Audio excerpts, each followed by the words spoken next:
நீங்க வந்து ஆக்சுவலி சொல்லணும்னா நீங்க மேகசின்ஸ் பார்த்தெல்லாம் நீங்க க்ரூம் ஆகுறது ஒரு பக்கம் இருக்கட்டும். ஆனா ஒரு பக்கம் நீங்க வந்து மிஸ்டர் தமிழ்நாடு 2022 அப்படின்றது பல பேருக்கு தெரியுமான்னு தெரியல.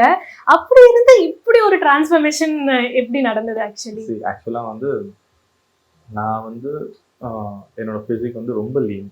ஜெனட்டிக்காவே நான் ரொம்ப லீன். எனக்கு வந்து எப்படி வந்து என்னோட மசில்ஸை பில்ட் பண்ணணும் அதெல்லாம் அப்போ தெரியல. பட் வீட்லேயும் அதை கைட் பண்ணல. நானே தான் ஒரு ஜிம்முக்கு போயிட்டு ஜாயின் பண்ணேன். எங்கள் அம்மா கிட்ட, அம்மா இந்த மாதிரி ஃபீஸ் இவ்வளோ பே பண்ணணும், ஸோ என்னை ஜாயின் பண்ணுறது கொஞ்சம் ஹெல்ப் பண்ணுங்க அப்படின்னு சொல்லிட்டு நான் 7th ஸ்டாண்டர்ட் படிக்கும்போது நான் ஜிம் ஜாயின் பண்ண ஆரம்பித்தேன். 7th ஸ்டாண்டர்டா? ஆமாம், ஓகே. 7th ஸ்டாண்டர்ட் படிக்கும்போது நானே தான் ஜாயின் பண்ணி அப்பப்போ கொஞ்சம் முட்டை, கொஞ்சம் சிக்கன், இந்த மாதிரிலாம் நம்மளுக்கு தெரிஞ்ச ஒரு டயட். அப்போ எக் சாப்பிட்டா தானே பெரிய ப்ரோட்டீன், அதுதான் அப்படி ஸ்டார்ட் ஆனது தான். பட் எப்போனா ஒரு வாட்டி காம்படிஷன் பண்ணணும்னு இருந்தேன். ஆனால் அது வந்து அப்போ ஸ்டார்ட் பண்ணது.